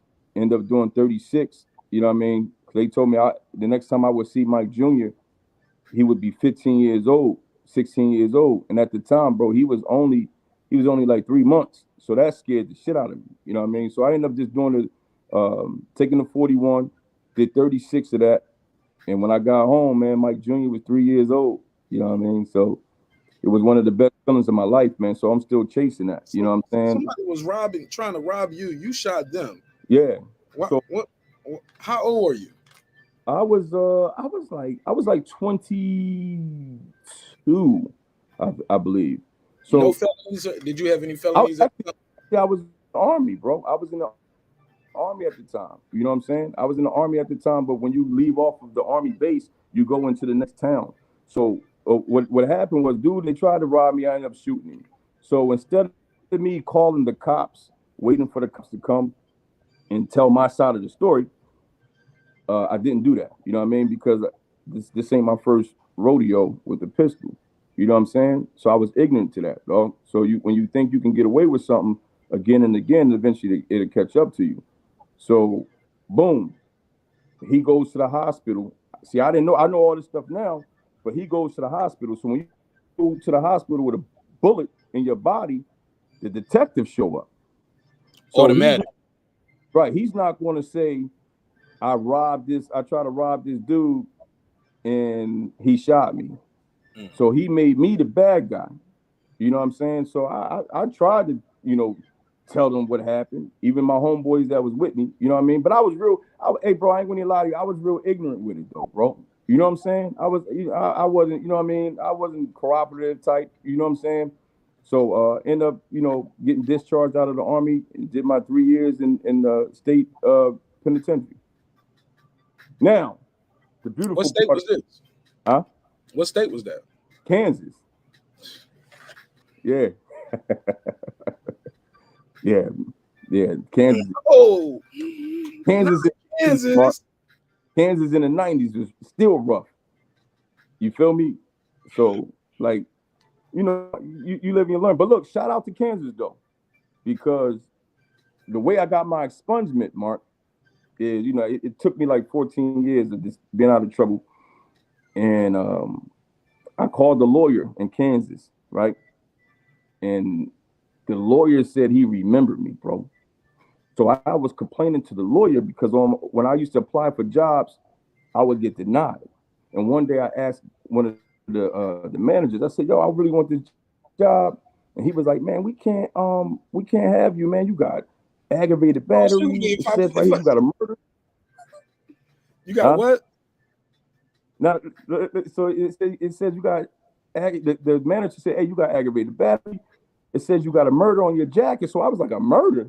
You know what I mean? So I called the lawyer because I was trying to sue the state of Kansas because I'm like, yo, I can't get a job because they lying. Yeah, I did shoot this dude, but I don't have a murder and stuff like that. So they had added extra on my jacket. So what? I don't yeah. So I don't know what happened in Kansas, but this is what came back to me. My lawyer hit me up. He said, you can still try to sue these people for $500,000, some shit I was trying to do. He said, the state is just going to keep pushing it back. You ain't never going to get that money. He said, but they did offer you an expungement. Bro, I jumped on that out my life back, bro. So immediately. So it's like it didn't happen almost? Well, it happened, but when I applied and even when I got on the police department, man, they can't look at that. It's expunged. You know what I mean? So I got my gun rights back. So when you say, do you got to check that box? No. You can say no. Like it's never happened, bro. You know what I mean? Now, in law enforcement, FBI and them, they'll see it. But it says expunged right next to it. So I got a fresh new how or why it happened, but it don't matter. It's like it never is. They can't hold it against you, is what you're saying. God is great. You gotta remember, man, I ain't no thug. You know what I mean? I'm a defensive shooter. You feel me? I'm a defensive shooter. Me too. I don't want to hurt nobody. I don't want to hurt nobody. Exactly. I just want to make it home. Exactly. Man, this has been a hell of a conversation, man. I don't want to hold you up, man. I know your time. Man. So life is great. This has been beautiful, good, man. We got to get. Go ahead. I'm sorry. No, I appreciate you, man. You know what I mean? So I wanted to choppy, and it's starting to get choppy and a real bad delay. That's what's going on. Yeah, that ain't nothing but God telling me shut the fuck up. No, man. This is a great story, and I think it's dope that you shared this story, and I think it's gonna give some people a lot of insight about your character, a lot of insight about you and your team, and I think it was dope. And I think some people will learn something about the value of an attorney. You know, if you in the right, stay all the way within the right, and just be consistent and have some self-determination. Because you said it took 14 years, but some people I know probably just wouldn't have let it go. They would have just not even looked into it. They would have just said, yeah, I know I got a felony, whatever. But then, hold up. They said I did this and this. No. I ain't just walking around with the murder. And I wouldn't hire you neither if I was the guy. Like, hold up, if he late for work, we can't say shit to Mike. Yeah. He come in and shoot the shit up. He'll come shoot the shit up tomorrow. They still can't say shit to me. Word up. Man, you're a remarkable individual, man. Tell people how they can follow you on all social media. Tell people how they can follow your son and his amazing career as it continues to grow, and also your dope ass group on Facebook. Well, always, man, it's always about my son, Mike Jr. You can follow him on Instagram at Michael Williams Jr., the boxer. He also has another page, Michael Williams Jr. Jr. And then, of course, I'm on there. I think I'm under Team 150 or something like that, Michael Williams Sr. Facebook, Michael Williams Sr. And for those that are listening, join our boxing group, man. It's called Guns and Boxing on Facebook. Of course, I'm one of the admin. I'll add you, man. If you into weapons, firearms, and you love that, man, this is the perfect group. Because obviously, if you're tuning in, you love boxing, so it's Guns and Boxing, man. But shout out to my entire team down here, man. All our sponsors, Al Tariq, Money Mike, Chad, Jay Dozer, everybody who support Michael Williams Jr. I love y'all. Thank y'all. Yo, man, World Combat, baby. And shout out to World Combat Sports. Shout out to World Combat Sports. Thanks for go ahead, sir. Oh, that was your wife said that? Oh, tell her I said, hey, how you doing, Mrs. Williams? Nice to say, appreciate your opportunity. Thanks for letting me bar this gentleman here for over an hour. So thank you so much for your time. Thank you for your energy. This has been super dope for me. I'm going to get one of them naps that you was talking about. You got any final words you want to say to anybody else, sir? Yes. Yo, my son, shout out to Match Bout. My son, Michael Williams Jr. has his own boxing shoe. You can get that boxing shoe at www.match.co. www.matchbout.co. www.matchbout.co. Okay. And I'll put the link in the description of this video. I already have your Facebook group there, but I'll put your Instagram, his Instagram, as well as the website to get the boxing shoe, sir. Yeah, and flip-flop sauce. Shout out to my bro Carl, the flip-flop sauce. Flip-flop what? Hey, Mark. Bro, shout out to you, man. Thank you for everything, buddy. No, thank you, man. This has been dope. This has been super dope, and it was very candid, and I appreciate you, man. This was dope. God bless you. I'll see you on the next one. All right, peace. Shelton Moore, what up, Shelton Moore? Talk to me. Hey, what's up, brother? Just getting over this COVID, man. How you feeling? Man, I'm good, man. I was worried about you. I was asking people about you and what was going on. But it's good to hear your voice. Yeah, I went to that fucking Raider game, last game of the season. Wound up catching COVID. Was in the hospital for 13 days. Damn, bro. Yeah, man. Days. Your voice sounds scratchy too. Yeah, I'm just getting over it. But let's have a little moment, bro. You know, Kurt Sugar, my big bro, Kurt Anderson, passed today, bro. No. Yeah, man. What happened? Bad day in the YTBC. You know, Kurt was sick for a minute, man. He was in and out of the hospital, but it's just a sad day. That was a good brother right there. You know, the show with the he had all the history and stuff. Yeah, that was a good brother right there. I used to talk to him on the phone. Passed away today? Talk boxing. Yeah, he passed today, bro. Let's give him let me start the music real quick here. Let's give him the bell count. Damn, man. Let's give him the bell.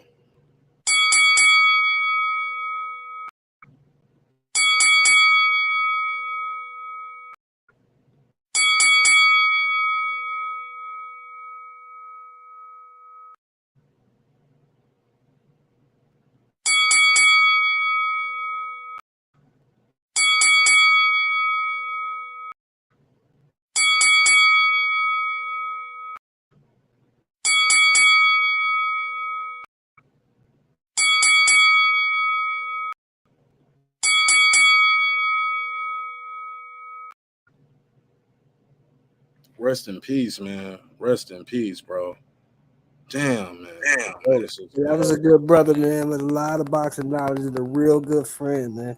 Used to talk to him on the phone. We chop up boxing. He's a good dude. Yeah, man, it's truly unfortunate, man. Look, I still haven't heard from D. Hodges. I'm starting to think what I heard about him was true. Yeah, sick, bro. Say that Heard he again. wasn't doing well. I heard he was sick. I heard he wasn't doing well, right? No, I heard worse than that, brother. I don't want to repeat it. And we'll talk offline about that because Yeah. I heard he was sick, so we'll talk offline about that. Okay. Because I got a number for him. I found his number on one of my old shows, on one of the old phone lines that we used to have for the show where he used to call in, and the phone was still up. I left him a voicemail, and I heard his name on the voicemail and everything. But still no reply. Sad, man. It's sad, man. This world is. Yeah, man. You break. But anyway, that was a good interview you just did, brother. Oh yeah. What you think? You thought it was pretty good? Yeah, I thought it was real good, man. Informative. That's a good brother. You know, he's trying to do great things in the sport. With us. Appreciate the interview. Yeah, I didn't. I usually go. That was a good interview you just did. Twice, mate. There's clips. Yeah. I usually go into these writing more of it down. This time, I didn't really write too much down. I kind of had a general idea what I wanted to talk to him about, and just about the state of boxing, and because I knew he was going to be real candid and real open. As you can see, he's a straight shooter. You know what I'm saying? You can't ask for anything for a man to be a man. You can't ask for nothing better than that. Just be straight up. Hey, you sound like a DJ right now. Beam out and beam back in, because I'm hearing you twice. This. Yeah, I'm gonna do that, man. I'm gonna holler at you. You sound like a DJ. You got DJ Clue. Yeah. That's crazy. But yeah, man. Shout out to Michael Williams Sr. and the whole team. Williams Camp, World Combat Sports, Tate Jones, Ron Finkel, Uncle Phil. Uncle Phil is still on this UK and no gun stuff, man. Uncle Phil, that's America, man. That's that. Look. The first immediate, hey, look, Uncle Phil, I heard a comedian do this joke. He said, America, the First Amendment says I can say what I want to. That's why the Second Amendment is I got a right to have a gun. You get what I'm saying? Like, that's a running joke. But yeah, Uncle Phil, they ain't gonna let that one go. That was the second thing they got. I can say what I want. You know, I got freedom of speech, religion, expression. I can pray to whoever, blah, blah, blah. And the second one is I got a gun if you want to stop me from doing that first thing. And everything else just fall in line after that. I can say what I want and I got a gun. It's unfortunate, but that's how they do it in America, Uncle Phil. Land of the whatever. It is what it is. And I'm a vet. I'm a vet, Uncle Phil. So I fought for these people's rights, and we all did what we did to live here in this country and defend it. You know what I'm saying? It is what it is. You can't take away the people having their guns. So y'all can start arguing about that in the chat. That shit lame. People got their guns. Some people got the guns. I told people, I said, I ain't giving up mine clips until everybody else give up theirs first. And I still ain't giving up. I still ain't giving up mine. This America, goddammit. I'm trying to tell you right now. When they stop making them out, we'll stop buying them. How about that? Yeah. And, it's like, what does that old saying go? When a cat be acting bad because he got a gun, you be like, what, they stop making guns because you got one? Come on now. It is what it is, man. What you think of the interview we did with Michael Williams Sr.? Pretty informative, pretty interesting, huh? Oh, man, very informative, man. Shout out to 300, man. You know what I'm saying? And shout out to his son, Michael Williams Jr., man. Real live dudes, solid dudes. I love their energy. I love seeing that they keeping their heads up. They, you know what I'm saying? They ain't letting none of this stop their stride. They're not skipping a beat. And, I just love seeing them brothers win. You know what I'm saying? We all got, North Carolina, Fayetteville, roots. And so not only is it good seeing them win, but it's good seeing them win because of the type of brothers they are. And so I just want blessings upon that whole household, and I just wish them success and everything. You know how that go. Yeah, man, I ain't planning to have them up here that long. Yeah. Y'all was kicking it. Y'all was been kicking it. Man, Mike Williams is funny, man. He's funny as hell. Check out his Instagram. Mike Williams Sr. is funny as hell. He got this, we doing these guns and he do these skits for guns and boxing, like with the active self-protection dude. Yeah. Yeah, he'll do little skits like that. But, man, you talk about an arsenal, man. This man got some joints, boy. Yeah. Tactical joints, too. Yeah, I know he was on Scotty Channel the one time. He was showing a little bit of his sticks. I was in there like, oh, this cat wildin'. I was like, man, is it we on Scotty's channel or we on Smack DVD? I don't even know what's going on. Yeah, right. Them joints, yeah, Don Diva type shit. Yeah, yeah, yeah. But yeah, man. Let me see, man. What's your take on the topic that we had right here, man? Do you feel like boxing fans complain too much about corruption, race, and economics instead of just enjoying the fights? uh, I mean, I don't think they complain too much, but I do feel that the situation's been overlooked so much that now the conversation is starting to fall on deaf ears. You know what I'm saying? It's one of those things where, you need to talk about it. It's like you're in a toxic relationship. There's things you need to talk about it, but how many times are you going to have that conversation? you know, and that's kind of why I take the stance I take on certain fighters in certain situations.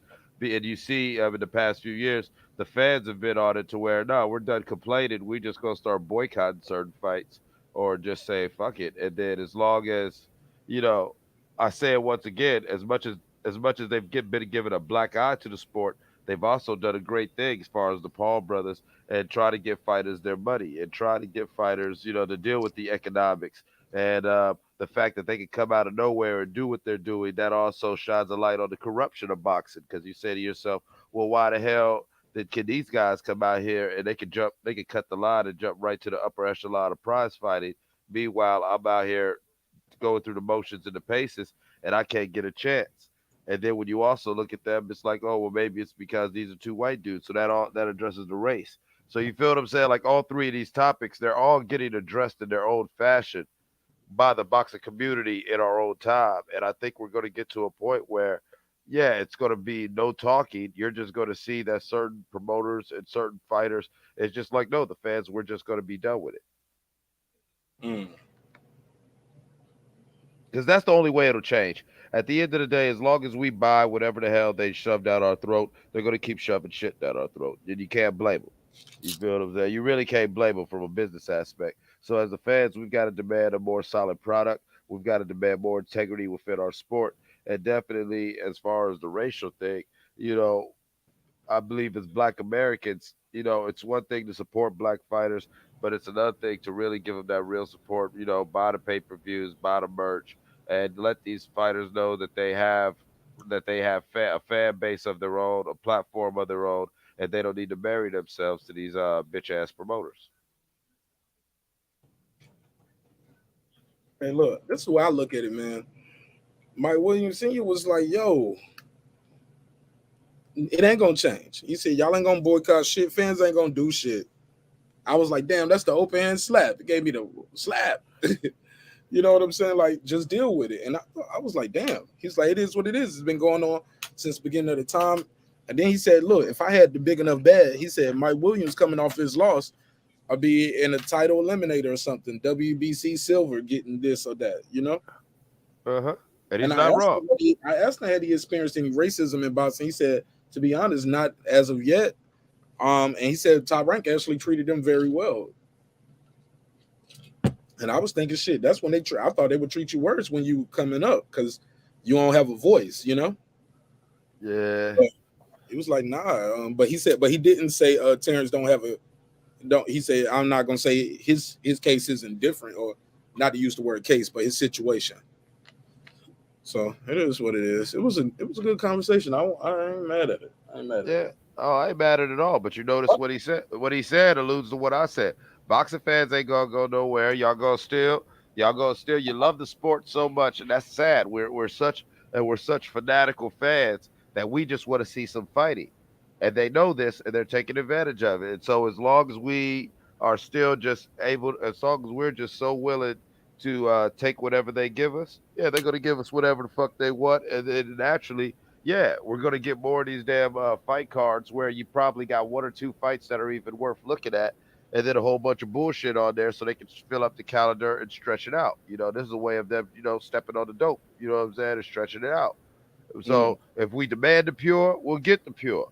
But it's going to take more than one or two YouTube channels, one or two like because right now, you know, like Michael Williams Sr. said, the conventional wisdom is niggas ain't going nowhere. Y'all go watch this shit. You go, You go bitch about, you go watch this fight, and then you go get on your YouTube channel and bitch about it. But next week you go watch the next fight, then get on your YouTube channel and bitch about it. To where, as long as we continue that cycle, it's actually a good, safe business practice for the boxing elites to keep things as it is. That's terrible. Yeah, and where we backed ourselves into a quarter. We backed ourselves into a quarter as a sport, and honestly, it's going to, because I don't expect boxing to clean itself up. Boxing is driven by the fans, and so as long as the fans will allow it, yeah, you damn right it's going to keep happening. You know, that's like saying, "Oh man, we don't want our young men to act a certain way," but as long as young men can get away with acting a certain way, if these females still giving them play and still giving them action, well, you know what you think the dude's gonna clean up his act? Nah, if he knows he can do the same, all right, he can't get that off with this girl, he can just do that to the next girl. So no, he's gonna keep acting the same way. You feel what I'm saying? And vice versa. To where the only time, people don't change because people hardly ever, excuse me, I say it this way, people hardly ever change for all the right reasons. Most people only start switching up what they're doing when what they're doing doesn't work. Mm. That's in all aspects of life. You feel what I'm saying? As long as they're able to get that shit off, they're going to get it off. Okay. It's low hanging fruit. I mean, for real, like if you was a boxing promoter, would you be worried about doing all this stuff that we're talking about, knowing good damn well you could get one or two, B list or C list fighters and put them on a main card and just fill it up with just maybe another halfway respectable name, and you could still generate millions of dollars or at least a couple $100,000 every other week, a month? Or are you gonna crash out and go W over a motherfucking one fight, maybe one or two fights a year because this is the one the fans want, and possibly lose money? But these fans gonna, but that sounds like a defeated mindset though, bro. I don't know. I get you, and that's what I'm saying. I'm with you on that, but I'm saying put yourself in these promoters. This is the low hanging fruit that the promoters can reach for when you say, well, we want this and we want that. Why would I? Why would I? You know what I'm saying? Then at the same time, they say they're not doing that, but these promoters have a vested interest in their fighters, and so as long as we'll still pay for the ducking and the fuckery, you feel what I'm saying? Well, yeah, they're gonna let this man duck. They're gonna do a lot of behind the scenes fuckery to where you'll get a fighter who's only got less than 20 fights, but he's up there, and they'll do shit like tell you he's got 120 fights. You know what I'm saying? They'll do all this. They'll let a kid sit there and go to Mexico for about 3 years and pad the hell out of his record in them 3 years. You feel what I'm saying? Just to come back to America looking crazy. And in your red corner at 43, and it's like, oh damn, that 43 sounds so attractive. We like, oh shit, who is this dude? Then we go to the box rank and like, wait a minute, this dude was in Guadalajara fighting for like 3 years, like he was getting 2 fights a week, just sitting somewhere in the back of a bar, but it was all sanctioned though. You fool. But it be like that though. And straight up, and to where we all know this is how it works, but it's like, yo, we're such loyal. The boxing community is such kick puppies. We are kick little puppies, and I don't care how bad they kicked us. I don't care if they crack the teeth or if they crack the rib. Guess what? When they stick their hand out, we go wag our tail, go over there, sniff and lick. And as long as we do that, well then shit, he go, what I'm saying, he gonna come home from work and keep kicking us. It is what it is. We got a lot of votes on this survey too. We got 63 votes. Let's get some likes in here. I was just about to say how many likes we got. 37 right here. I don't see what's on Facebook though. We got a lot of likes on Facebook though. I don't see that to the end of the show. But it says here, according to this survey right here, let me take a screenshot, put it on the screen. And it says, do you guys think fans complain too much? Right? Yeah. Okay, let me put this on the screen. Look at it. At first, it was like a lot of people were saying, "Nah, we don't complain too much. We y'all need us," and they were right. You look. I told somebody last night.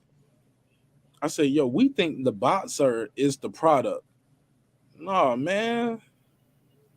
Y'all the product, man. They do give you what they want to give you. You get what I'm saying? Cause they selling you to fight.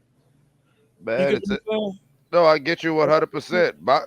Boxing is just like music. You can complain about mumble rap and these new cats out, but you know what? They're selling. They're selling.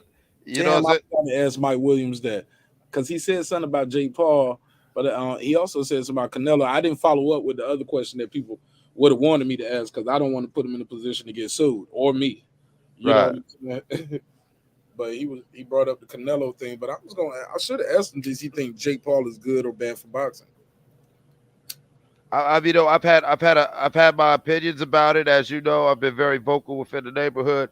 But as you know, since pretty much November, December, I've come to the opinion that it's a necessary ugly what the Paul brothers are doing because just their existence within the sport highlights those three topics: the corruption, the racism, and the economics of boxing. To where it's like, well, god damn, you know what I'm saying? To where the fact that they're having their careers also puts a highlight to some of the concerns that we have about the sport. To where I'm to the point where I'm not even going to try to villainize these white boys no more, and I'm gonna respect these Ohio boys for getting their bag, and I'm gonna say to myself, huh? Now, if they were able to open up these lanes, why are so many doors shut for people within the sport? You Mm. know, like why are they shut? Like were they able to go through these lanes because they came from the outside in? And if that's the case, then that talks to the greater culture of boxing. You know, because you can't just chalk it up to YouTube fame and oh these are white boys. You feel what I'm saying? They found a way to break the algorithm,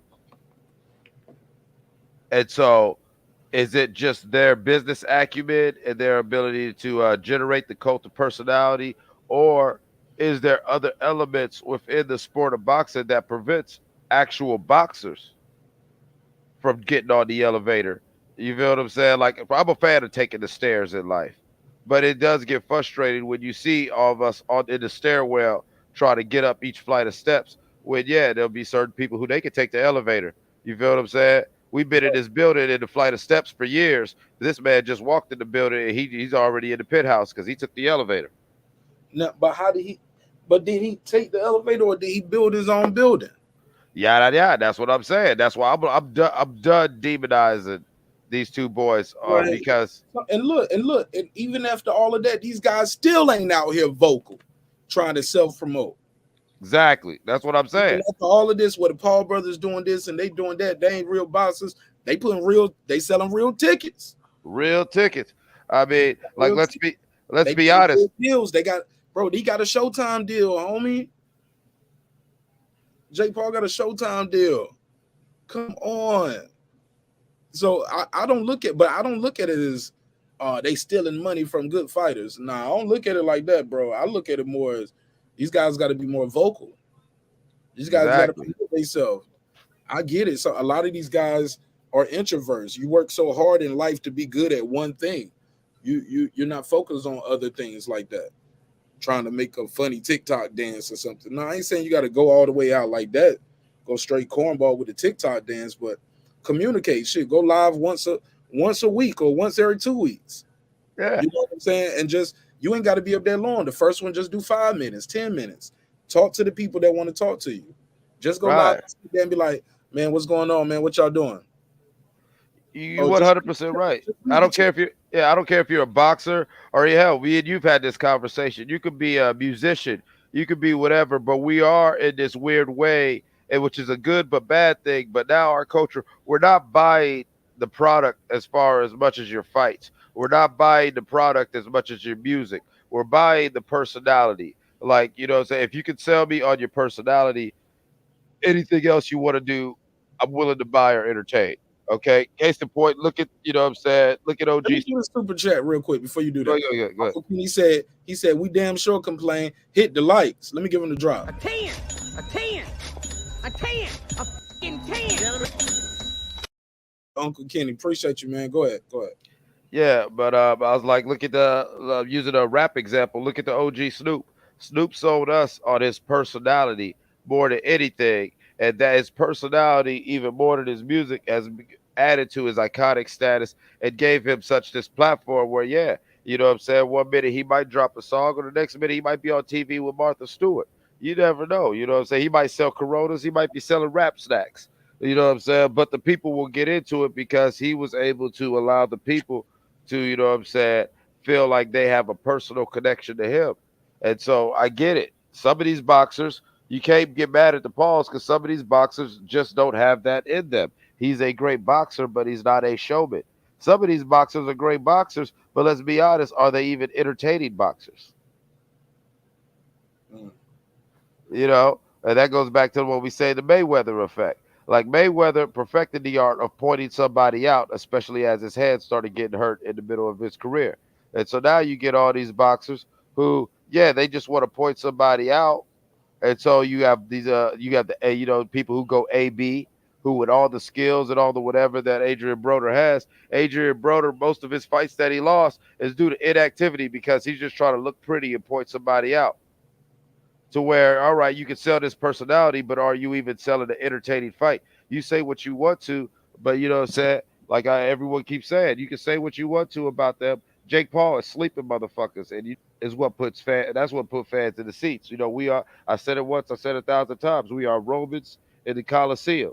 We choose violence, we want blood. And so if this man's going out there talking that shit, making the build up to the fight entertaining and closing the show, well, shit, what you gonna really, what you trying to take from them? I know real boxers, the people who are so real boxers and real prize fighters. So you know what? These motherfuckers can't and won't do that. You know, you got a boxer like Ryan Garcia who builds up a motherfucking goddamn a social media presence out of this world, but then he's always pulling out of fights because he is no longer a boxer. He is a social media presence.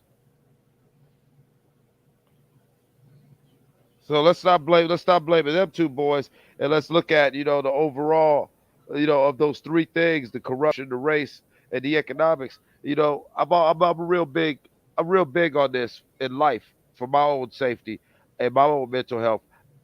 I say if it affects me, that there was something I could do that to affect it. So what am I doing? And I don't see too many boxers or people with say so within the boxing community really reflecting on what we can do and what they, you know, said and what we have done to contribute to this. And the one thing that we have done is we've been a kick puppy and we have accepted the bullshit long enough to where now it's standard business practice. So now that it's a standard business practice, you really expect them to just reinvent the wheel and change up overnight? They've been making money hand over fist doing this since the damn, you know, since pretty much the late 80s. And by the time it got to the mid 90s, you know what I'm saying, it got solidified. The way things are done now got solidified into the standard business practice. So we've got to shift the paradigm. For sure. Well, look, that's all I got for this one, man. You got anything else you want to say or you want to plug and promote before we go? Man, nothing much, man. Just chilling, man. You already know the vibes, man. You know, hit the like button, like and subscribe. You know what I'm saying? Marq Nash breaking the beats. You know what I'm saying? That guy Eclipse 330, got a YouTube channel, got an Instagram page, got an album out. You can find me on all platforms. You know what I'm saying? And other than that, man, just catch us in the neighborhood, man. We got fights going on this week. I'll be honest with you, neighborhood. I'm not too excited, but I will watch it. Man, I ain't gonna lie, man. I did all that talking shit, man. I might end up buying this shit, man. I Yeah. might end up buying it. Oh man, cause look, but I ain't saying y'all should buy it or gotta buy it, but I feel like I gotta buy it because of my position. It's a tax write-off, I guess, right? There you go. There you go. Right, get it That's off all. on your taxes. Yeah, it's a tax write-off. Well, all right, man. That's all I got, man. That's it. Anybody got anything else? Y'all plug your channels in the chat. Plug anything you want to plug and promote. It's been another great episode of Breaking Beats with your man Marq Nash. I did not get my nap today, guys. I know y'all like, hold up, he's leaving? It ain't even 12 o'clock. We usually do long night show. Man, a lot of people gonna be pulling up around 12, 1 o'clock thinking the show is still going on. Nope, we out of here. Congratulations, Pure. You say you got your strike removed. Did they send you back an email telling you anything, or they just took it away? Yep. Yeah, man. Sometimes you could just send a nice email, bro, to the person who sent you that strike, and they'll take it away. They'll just take it right away. They might say, "Hey, send me a copy of the link." Sometimes you ain't got no link because YouTube already don't took it down, so you don't even have a copy. They deleted the video. So all I do is, if the video came back, what you do is go in there into your edit and just make the video private, homie. Just make the video private, or when it pops back up, because you might have to send YouTube an email too, so you can start back going live. Because a lot of times they'll take the strike away, but you got to still email YouTube to restore your live privileges. So that's all I got, man. It's your man Marq Nash. Another great episode of Breaking Beats where we break down. He said, "I'll split it with you." All right, cool, Uncle Kenny, watch it with me. There we go. Kenny said he's going half with me on the fight. There we go. All right, cool. Yeah, we'll watch it backstage. You know what I'm saying? How we do it. All right, man. So that's dope. Uncle Kenny going in with me on the fight.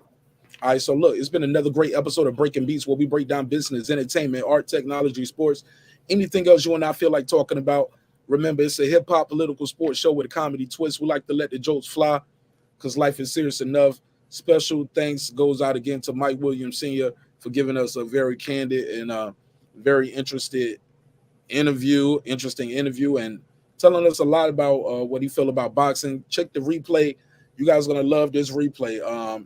He jumps right in, holding no bars. So shout out to Mike Williams Sr., Mike Williams Jr., shout out to Roy Jones Jr. Promotions. And thank you guys for your time and energy. I'll see y'all on the next episode. It's your man Marq Nash, Breaking Beats. And I'm gone. Short outro tonight, y'all. Short outro. This that squad sound.